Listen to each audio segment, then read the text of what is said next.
జాతీయ యువజన దినోత్సవం సందర్భంగా వైఎస్ జగన్మోహన్ రెడ్డి గారు ఒక ట్వీట్ చేశారు.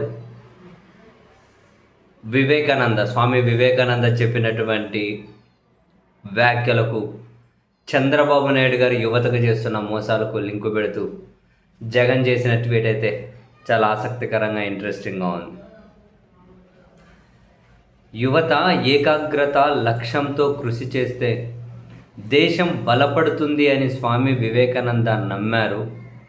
కానీ ఆంధ్రప్రదేశ్లో మాత్రం యువత పరిస్థితి ఇందుకు భిన్నంగా దుర్భర పరిస్థితులను ఎదుర్కొంటుంది. దానికి కారణం చంద్రబాబు నాయుడు గారి విధానాలు అని చెబుతూ, చంద్రబాబు నేతృత్వంలోని కూటమి ప్రభుత్వ పాలనలో 8 క్వార్టర్లకు గాను ఫీజు రియంబర్స్మెంట్ 4,900 కోట్లు, విద్యా దీవెన 2,200 కోట్లు, వసతి దీవెన బకాయిలు, అలాగే నెలకు 3,000 నిరుద్యోగ భృతి వాళ్ళు మేనిఫెస్టోలో చెప్పిన దాని ప్రకారం ఇలా 2 సంవత్సరాలుగా చెల్లింపులు లేవని, ఆన్లైన్ సర్టిఫికేషన్ కోర్సుల నిలిపివేత గురించి కూడా జగన్ తన ట్వీట్లో అయితే ప్రత్యేకంగా ప్రస్తావించారు.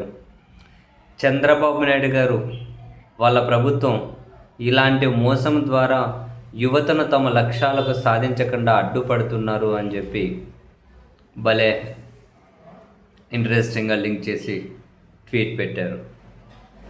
ఏపీలో కూటమి పాలనా పరిస్థితులు యువత భవిష్యత్తును ప్రమాదంలోకి నెట్టేస్తున్నాయి అని ఆందోళన వ్యక్తం చేసిన మాజీ సీఎం మేనిఫెస్టో వాగ్దానాలను ఉల్లంఘించి చంద్రబాబు యువతకు వెన్నుపోటు పొడిచారు అని చెప్పి మండిపడ్డారు.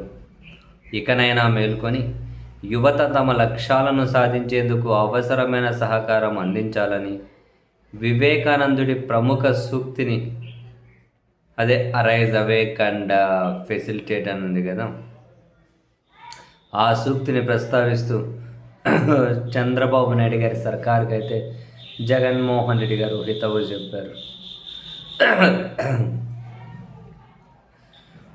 ఓవరాల్గా వివేకానంద యువత ఏ విధంగా అయితే విజయాలు సాధిస్తారో చెప్పిన దానికి భిన్నంగా యువతను చంద్రబాబు నాయుడు గారి ప్రభుత్వం వివిధ మార్గాల్లో మోసం చేస్తుంది అన్నది జగన్మోహన్ రెడ్డి గారి పాయింట్.